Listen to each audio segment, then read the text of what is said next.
Interesante este pasaje, como si ustedes pusieron atención, cómo el pasaje va de un tono a otro, cómo el pasaje va de una enseñanza a una reprensión, como el apóstol Pablo está en estos mismos versículos llevando las cosas desde un punto de enseñanza al punto de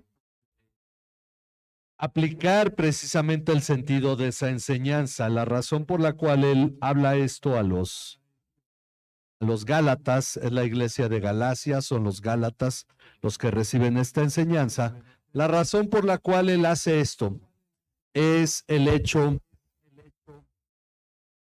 de que ellos habían seguido a los, llamémosles judaizantes, a los que en aquel tiempo ya buscaban hacer que los cristianos guardaran la ley. Por lo tanto, él empieza hablando de una cosa muy sensata. Ahora que hemos estado hablando, y este es el último sermón sobre hechos a la imagen de Dios, él está hablando sobre la situación que los Gálatas buscaban guardar la ley porque eso es lo que les habían dicho que tenían que hacer. Entonces él les explica que cuando el heredero, el cristiano, cuando aquel que es heredero de Cristo o heredero de Dios, coheredero con Cristo, como dice en Romanos 8, mientras es inmaduro o es niño, mientras no ha crecido, en nada es diferente al siervo, aquel que está en pecado, aquel que no ha conocido a Cristo, son iguales porque como son niños, el cristiano es niño todavía en su fe, tiene los mismos temores, las mismas preocupaciones que la gente del mundo, su fe aún tiene que crecer, tiene que ser fortalecido en Cristo, por lo tanto tiene las mismas angustias que la gente del mundo porque aún no ha entendido realmente la obra de Dios en su vida y está bajo guardianes y tutores hasta la edad señalada por el Padre, tomando aquí ya un ejemplo de lo que era el estar en la ley antes de que viniera Cristo. Bueno, él aplica ambas cosas, la inmadurez por un lado y por el otro lado la falta de la venida de Cristo o la paciencia que tenía que haber hasta que Cristo viniera. Dice, así también nosotros, mientras éramos niños, estábamos sujetos a servidumbre bajo las cosas elementales del mundo.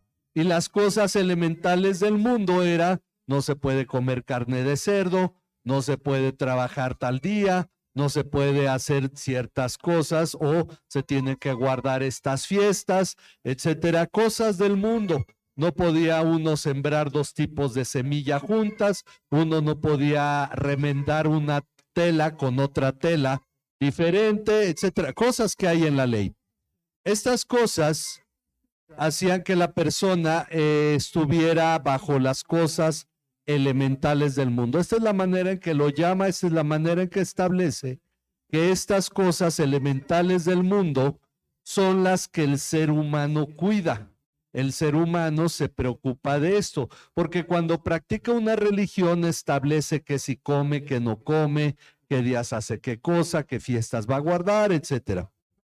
Pero cuando vino la plenitud del tiempo, dice el apóstol Pablo, Dios envió a su hijo nacido bajo la ley, porque la ley estaba vigente, porque aún no había esta gracia que se iba a revelar en el hijo, y porque vino nacido de mujer, es decir, se hizo hombre plenamente tomando naturaleza humana para redimir a aquellos que estaban bajo la ley. Está hablando de los judíos, de los israelitas en su caso, para que ellos recibieran la adopción como hijos.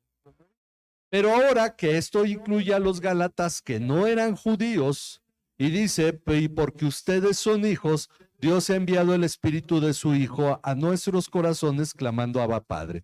Ya somos hijos, tenemos el Espíritu de Dios y a Dios lo llamamos Padre. Esto es lo que ya viene a cambiar. Dice, por tanto, ya no eres siervo, sino hijo. Y si hijo también, heredero por medio de Dios. Entonces va dando un giro diciendo, mientras el heredero es niño, en nada es diferente del esclavo, porque si tú tienes el Espíritu de Dios, ya eres heredero. Pero entonces, ¿qué significa? Tienes que crecer, tienes que madurar. Y entonces dice Pero en aquel tiempo, cuando ustedes no conocían a Dios, eran siervos de lo que por naturaleza no son dioses. Cuando ustedes no habían venido a Cristo, eran siervos de aquellas cosas que parecían ser de Dios, pero no lo eran. Y entonces cuidaban imágenes, guardaban días, hacían cosas que decían, esto le puede ofender a Dios, y ciertas cosas no las hacían, pero no conocían a Dios. Pero ahora dice que conocen a Dios, o más bien que son conocidos por Dios. Es decir, ahora que ya tienen una relación con Dios, ¿cómo se vuelven a las cosas débiles, inútiles y elementales? Y esto uno se pregunta, ¿a qué se está refiriendo? Se está refiriendo a las prácticas de la ley. Tú ya tienes comunión con Dios, ¿por qué te volverías a la ley de Moisés? Ahora, es cierto, hay un revoltijo, ya lo hemos explicado. En el curso 4 damos una explicación extensa de cuál es el asunto de la ley ahora, que la ley está vigente para los pecadores, mas no para el cristiano, porque el cristiano ha muerto a la ley, porque para ti el guardar días, el guardar comida, el guardar fiestas, ya no es el caso, ya no tiene sentido. Ahora tú ya lo que tienes que hacer es poner la mira en las cosas de arriba y no en las terrenales. Pero el punto de lo que estamos estudiando es que estamos siendo transformados a la imagen de Cristo, el que es de arriba, el que no es de la tierra. La ley tiene cosas terrenales, aunque la ley es espiritual, tiene aspectos terrenales, porque de otra manera Dios no podría aplicar su justicia en los seres humanos si les planteara una ley con exigencias espirituales, porque no las podrían cumplir. Pero las exigencias de la ley son terrenales, que cualquier ser humano, que aunque no tenga el Espíritu de Dios, las puede cumplir. Sin embargo, una vez que nacemos y nos es dado el Espíritu de Dios, ya no es las demandas de la ley. Es como decir, si tú entraste a la preparatoria y te ponen las exigencias del kinder, ¿eso tiene alguna lógica? No hay lógica en cuanto a eso. Ok, si eran las demandas del kinder cuando eras un niño que le correspondiera al kinder, las demandas son lógicas. Pero si tú ya has crecido y estás en la preparatoria y te piden que hagas bolitas, que veas colores y que hagas, bueno, la letra de muchos a veces no, como faltaron las bolitas del kinder, ¿no? Pero la realidad es que a final de cuentas la exigencia no tiene sentido. Entonces, si tú quisieras volver a la ley de Moisés, una vez que conoces a Cristo, eres como un universitario que quiere volver al kinder. Porque esas demandas son para el que no tiene el Espíritu de Dios. Esas demandas son para el que no ha nacido de nuevo. Y por eso Él les dice cómo se vuelven otra vez a las cosas débiles. ¿Por qué son débiles? Porque el comer o no comer ciertas comidas en nada tiene que ver con los apetitos de la carne, con las pasiones del pecado. No tiene nada que ver. No te va a ser una persona más fiel a Dios lo que comas o no comas. Porque el guardar una fiesta no puede librarte de la codicia, ni puede librarte de las pasiones del corazón y de los pensamientos. Por eso son débiles, por eso las llama de esta manera débiles inútiles, como le dice a los colosenses. Tienen cierta fama de duro trato del cuerpo, pero no pueden contra los apetitos de la carne. Y entonces dice cosas débiles, inútiles y elementales a las cuales desean volver a estar esclavizados de nuevo. Ustedes observan los días, los meses, las estaciones y los años. Es decir, ustedes cuidan las cuestiones culturales y religiosas. Y entonces Pablo se pregunta al hacer este cambio que buscaban los Gálatas, temo que quizá he trabajado en vano por ustedes. Y este es un punto importante. Cuando un cristiano está siendo edificado, hay alguien que le está edificando y trabajando. Pablo aquí es interesante cómo toma esta labor que muchos cristianos de una manera muy supuestamente espiritual dirían, pero el que trabaja es Dios, no tú. Pablo se atribuye a él mismo el haber trabajado instruyéndolos a ellos, esperando de ellos una madurez.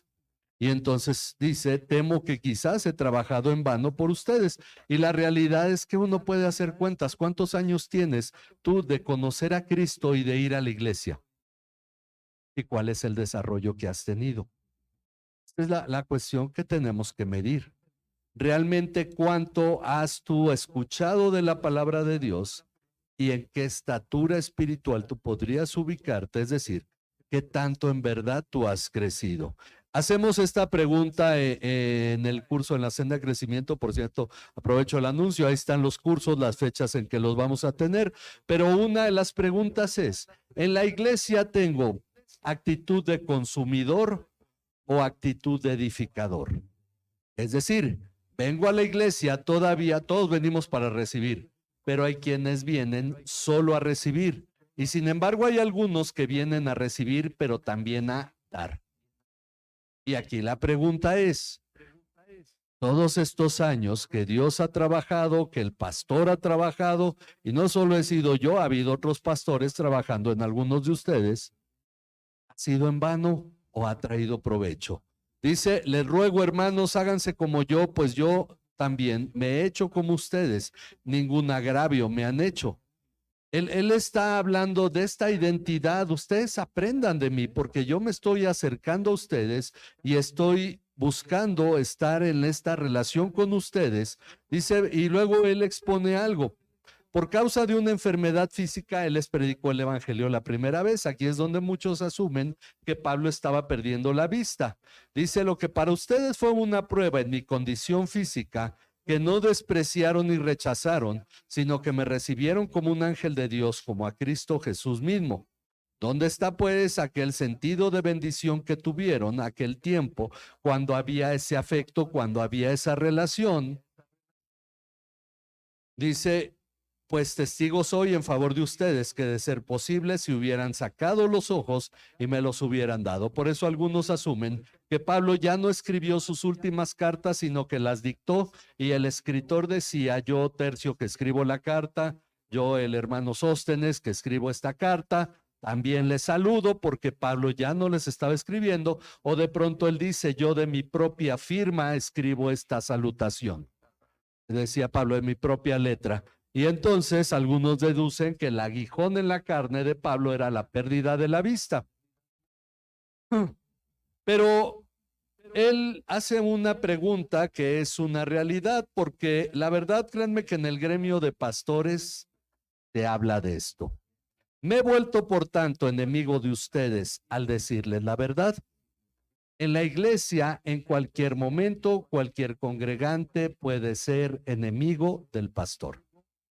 Eso es una realidad que todo pastor debe tener claro, porque en algún momento habrá algo por lo que el pastor diga, esto en tu vida no está bien, y esa persona puede responder mal, y ha pasado muchas veces al grado que le pasó al apóstol Pablo. Me he vuelto acaso, por tanto, enemigo de ustedes al decirles la verdad. Esa es una de las explicaciones respecto de por qué Pablo tenía que hablar de esa manera con los corintios, porque Pablo tenía que hablar así con los gálatas, porque la verdad es que la enseñanza no siempre es bien recibida. Porque hay una cosa, y esto deberíamos poner un letrero ahí en la entrada, toda iglesia debería tenerla. Cuando tú entras a formar parte de una iglesia, nos vamos a meter en tu vida privada. Y eso tal vez no te guste. Pero la realidad es que de eso se trata la vida cristiana. Porque aún los pecados ocultos tienen que ser transformados. Y decíamos, miren, bien, la hermana se queja de su marido, y cuando uno tiene que hablar con el marido se enoja con la esposa. Entonces yo le he dicho a los varones, pues entonces hagan las cosas correctas y no quieren que yo me ande metiendo, para que la esposa no tenga que venir a contarme las cosas que están pasando, porque no les gusta que el pastor se meta en el matrimonio. Entonces hagan lo que ya sabe que les corresponde. Pero esto es lo que lleva muchas veces a estas reacciones, Pablo en este caso que les señala a ellos e incluso los llega a llamar Gálatas insensatos o Gálatas necios. ¿Quién los fascinó? Para que obedecieran, no obedecieran a la palabra, sino que sometieran a la ley. Él habla de estas personas que los están sometiendo a que tengan que guardar la ley y les dice, algunos les tienen celo, no con buena intención. Dice, no, déjame decirte que está mal en tu iglesia. Pero no te lo dicen porque tengan buena intención, sino que quieren excluirlos a fin de que ustedes muestren celo por ellos. Es decir, hazte de mi equipo, no de tu iglesia. Es bueno mostrar celo con buena intención siempre. Si alguien los cuida y dice, yo veo que tú te estás desviando, que vas a otra iglesia, yo tengo que decirte que esto está mal. Y es bueno mostrar celo con buena intención, no para tener un seguidor, sino para edificar la vida de las personas. Dice, es bueno mostrar celo con buena intención siempre, y no solo cuando yo estoy presente con ustedes. Pero entonces viene al punto.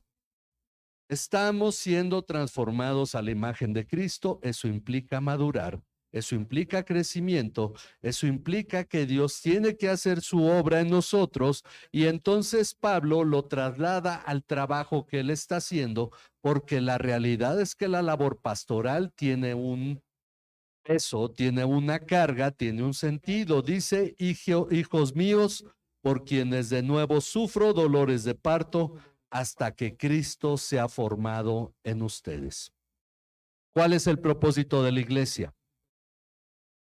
Ser transformados a la imagen de Cristo. Ese es el propósito de venir a la iglesia. Si alguien no quiere ser transformado a la imagen de Cristo, pues tal vez tendría que evitar venir a la iglesia, pero debía meditar en realidad cuál sería su futuro, porque eso significa que no está buscando el plan de Dios. Porque el plan de Dios no es opcional.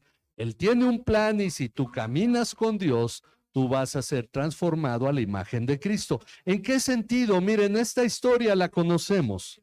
Cuando Dios creó al ser humano, nos dice Génesis 1, no lo leo ahorita para no alargarnos mucho, pero ustedes saben el pasaje. Y dijo Dios, hagamos al hombre conforme a nuestra semejanza. Y creó Dios al hombre conforme a su imagen, conforme a su semejanza, para señorear sobre todo lo creado. Dios creó al hombre a su imagen y semejanza, ahí en Génesis 1. Pero este sí lo voy a leer en Génesis 5, en el versículo 4 nos dice, en versículo 3 nos dice, cuando Adán había vivido, Adán fue creado a imagen y semejanza de Dios, ¿verdad? Cuando Adán había vivido 130 años, engendró un hijo a su semejanza, ya no a la semejanza de Dios, conforme a su imagen, y le puso por nombre Set. Set ya no es llamado hecho conforme a la imagen y semejanza de Dios, sino conforme a la imagen y semejanza de Adán. ¿Por qué razón? Si nosotros vamos a entender esto, lo vemos en Primera los Corintios, capítulo 15, Primera los Corintios, capítulo 15, para comprender que no es el caso único de Set. Primera los Corintios 15, versículo 47. Dice, el primer hombre es de la tierra. ¿Quién es el primer hombre? Adán. Es de la tierra terrenal. El segundo hombre es del cielo. ¿Quién es el segundo hombre? En este caso está hablando de Jesucristo. El segundo hombre es del cielo. Como es el terrenal, así son también los que son terrenales. ¿Quieres saber cómo era Adán? Voltea a ver a cualquier persona. Voltea a ver los noticieros, porque Adán tuvo un hijo que fue y ofreció de todo corazón una ofrenda a Dios, y junto a él estaba su hermano, que aunque ofreció ofrenda era del diablo y mató al otro hermano, y era la imagen y semejanza de Adán. Como es el terrenal, así son también los que son terrenales. Uno dice, no, es que en mi familia somos bien enojones. En todas las familias de la tierra, Dicen, por las buenas soy bien bueno, pero por las malas soy bien malos. En todas las familias y pueblos de la tierra así son, porque todos tienen la imagen de Adán. Como es el terrenal, así son los terrenales, y como es el celestial, así son también los que son celestiales. Y la pregunta es, ¿en qué punto estás tú? Dice, y tal como hemos traído la imagen del terrenal, porque hemos traído la imagen del terrenal. Porque cuando Dios le dijo a Adán, ¿qué hiciste? Él dijo, la mujer que tú me diste me engañó y no dijo, me dio a comer del fruto. Y entonces la culpa de quién fue? De Dios, que le dio a la mujer. Y entonces, ¿quién tiene la culpa de todo? Dios. Dice el libro de Proverbios, el ser humano vive como se le pega la gana, esto lo leí en otra versión, ¿no? Vive como se le pega la gana y cuando todo sale mal, le echa la culpa a Dios. ¿Quién tiene la culpa de que todo haya salido mal? ¿Quién tiene la culpa de que mi vida no ande bien? Si nunca me paro en la iglesia, pero finalmente uno dice, Dios, pues, ¿qué quieres de mí? Y entonces uno toma sus propias decisiones, vive de acuerdo a su propio corazón y al final piensa como Adán. La culpa es de Dios. Y entonces, como es el terrenal, son los terrenales, como es el celestial, son los celestiales. Así como hemos traído la imagen del terrenal, traeremos también la imagen de ¿quién? Celestial. Por eso, primera de Juan, versículo 3, capítulo 3, primera de Juan, capítulo 3, versículo 1 y 2 nos dice,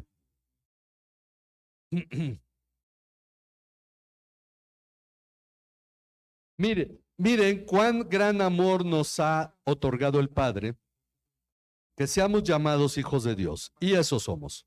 Por esto el mundo no nos conoce porque no lo conoció a Él.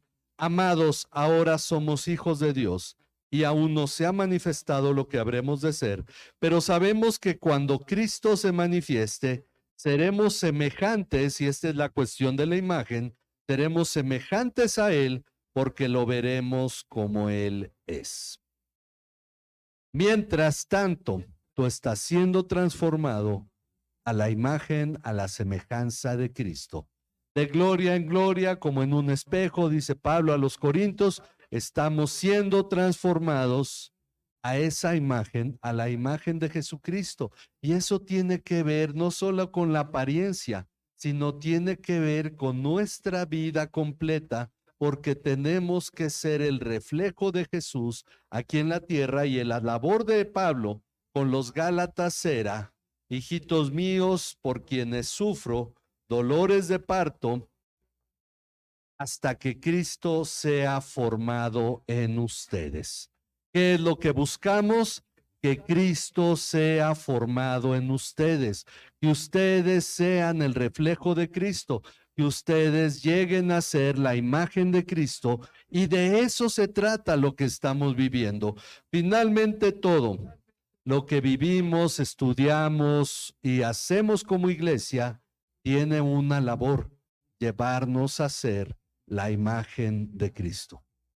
Eso es lo que nosotros tenemos que comprender, que la palabra está puesta ahí para que tú comprendas la intención de Dios. No se trata de que tu vida sea más feliz o menos feliz. No se trata de que tengas más o tengas menos. Todo eso pasa a ser secundario. Se trata de que el día que Jesucristo vuelva, como dice la palabra, tú seas semejante a Él, porque le verás tal como Él es. Ahora, ¿en qué parte del camino vas? Esa es la pregunta. ¿En qué parte del camino vamos? Porque en el caso de los Gálatas, que iban avanzando, de pronto dijeron: ya no se trata de ser la imagen de Cristo, se trata de guardar la ley de Moisés. Y se fueron hacia atrás. Y Pablo por eso les reprende. Ahora, de cuidar las fiestas, la comida, de cuidar las cosas terrenales, pero no de cuidar el carácter, no de cuidar las intenciones, los pensamientos, no de cuidar el corazón. Y entonces fue un retroceso en sus vidas. Y Pablo dice, como si yo hubiera trabajado en vano. Ahora, uno trabaja como pastor para ver en ustedes la imagen de Cristo. Por esta iglesia han pasado muchas personas. Por ahí tengo yo una lista de las personas cuando están, cuando ya no están en la iglesia. Pues yo marco quienes han estado en la iglesia. Es una lista de más de 120 personas. Mi labor con ellos, y ustedes lo saben, cuando alguien viene a la iglesia, la labor es trabajar para que sean transformados a la imagen de Cristo. Si se van, es un asunto entre Dios y ellos. Pero la realidad es que mientras están en la iglesia, es para que sean transformados a la imagen de Cristo. Esa es la labor. Por esa razón, todo este mes hemos estado enseñando precisamente sobre este tema, transformados a la imagen de Cristo. Y yo confío que en verdad esta tarea está teniendo sus frutos. Yo confío que haya fruto de la vida de ustedes para que Dios sea glorificado, porque ustedes en verdad en su corazón, en su mente, en su vida diaria están siendo transformados de tal manera que miren, hay una cosa, no se trata de fingir. La gente se da cuenta cómo somos. Bueno, cuando la gente vea cómo eres, que vea a Cristo en ti. Esa es la intención. Así es que vamos a orar para ponerlos en las manos de Dios, confiando que Dios completará esta obra en la vida de cada uno de ustedes. Dios y Padre que moras en los cielos, nuestra mente, nuestro corazón, Señor, están siendo transformados en este tiempo y enfrentamos luchas en verdad, Padre. Estamos en un mundo que se opone a nuestra transformación, un mundo, Padre, seductor que nos ofrece otras opciones, Señor, pero sabemos que ninguna es eterna. Solamente esta obra que tú estás realizando para que lleguemos a ser las personas que debemos ser, para que lleguemos a ser la imagen de Cristo. Te pedimos que tu gracia, tu bondad sea en nuestras vidas, Padre, y tú completes esta obra, Señor, para que lleguemos a ser quienes debemos ser en esta vida, Padre. Te alabamos, te bendecimos, pongo en tus manos a cada uno de los que hoy están aquí, desde los más pequeños, Señor, gracias por los niños, por los bebés, gracias por cada uno, Señor, porque sabemos que el hecho de que estén aquí significa, Padre, que están empezando a caminar en este camino que confiamos que no dejarán. Y gracias, Señor, por los más grandes de edad, Señor, porque han caminado contigo, porque están aquí, Señor, y todos los que están en medio, Señor. Confiamos, Padre, que tú estás llevando a cabo tu obra, Señor, en sus vidas y en sus corazones, Señor. Padre, dedicamos, Señor, este pueblo a ti, a tu nombre, Señor, para que tú cumplas tu propósito en cada uno. En el nombre de tu Hijo Jesucristo, nuestro Señor y Salvador. Amén. Amén. Dios les bendiga, hermanos. Vamos a seguir exaltando el nombre de nuestro Dios a través del canto.